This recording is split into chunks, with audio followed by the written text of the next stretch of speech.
देश में अंतर्राष्ट्रीय प्रतिस्पर्धा की चुनौतियों का सामना करने के लिए श्रम कानूनों में आमूल परिवर्तन की मांग तेज होती जा रही है।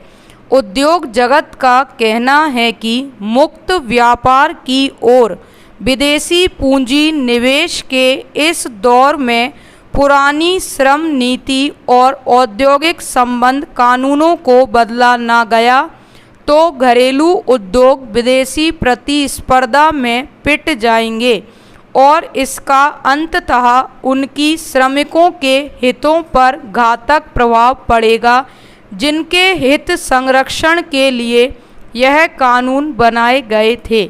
श्रम बाजार के नियमों को उदार बनाने की वकालत कर रहे लोगों का कहना है कि आज़ादी के बाद सरकार ने घरेलू उद्योगों को संरक्षण के लिए आत्मनिर्भरता और आयात प्रतिस्थापन की नीति अपनाकर चली थी, जिसमें सार्वजनिक उपकरण की अग्रणी भूमिका रखी गई थी।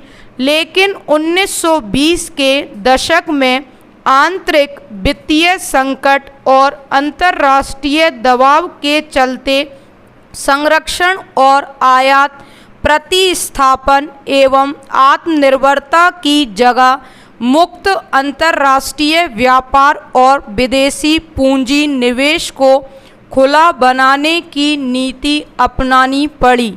नए दौर में निर्यात बढ़ाने और सार्वजनिक क्षेत्र की बजाय निजी क्षेत्र को केंद्रीय भूमिका देने की तैयारी की जा रही है।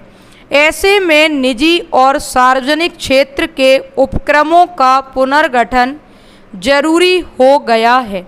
उद्योग जगत का मत है कि श्रम कानूनों को लचीला बनाए बिना ठीक से पुनर्गठन संभव नहीं हो सकेगा। दिल्ली के एक प्रोफेसर ने भारत के लिए प्रतिस्पर्धी और मानवतापूर्ण श्रम बाजार नीति शीर्षक एक पर्चे में लिखा है कि देश में उदारीकरण की नीति शुरू होने से पहले और बाद में आर्थिक वृद्धि दर कभी भी इतनी ऊंची नहीं रही कि व्यापक गरीबी और बेरोजगारी में कमी हो सके। उनका कहना है कि बेरोजगारी खत्म करने के लिए आर्थिक वृद्धि दर जनसंख्या वृद्धि दर की कम से कम 4 गुना या 10% होनी चाहिए। इसके लिए निवेश तीव्र गति से बढ़ाया जाना चाहिए।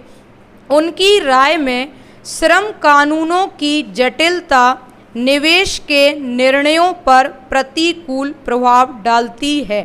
भारत में उदारीकरण से पहले उद्योगों के सामने कोई खास प्रतिस्पर्धा नहीं थी, लेकिन भारतीय दूरदर्शन बाजार में जापान और कोरिया की कंपनियों के आते ही घरेलू दूरदर्शन कंपनियां ओझल हो गईं और उनके श्रमिक सड़क पर आ गए।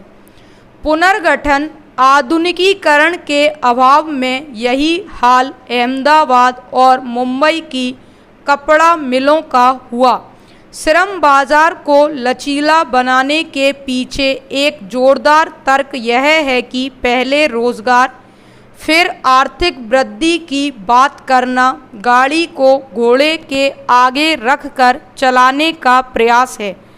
आर्थिक वृद्धि के बावजूद हो सकता है कि रोजगार ना बढ़े, लेकिन यह बात भी स्पष्ट है कि बिना वृद्धि के एक भी आदमी को रोजगार नहीं मिलेगा।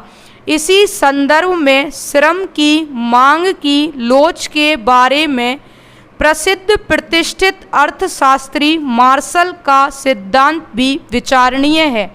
मार्शल ने अर्थशास्त्र के सिद्धांत में श्रम की मांग को प्रभावित करने वाले 4 कारण बताए हैं। श्रम की जगह अन्य संसाधनों को प्रतिस्थापित करने की तकनीकी संभावना, उस श्रम से उत्पादित माल की मांग की लोच, उत्पादन में श्रम लागत का हिस्सा और आपूर्ति की लोच।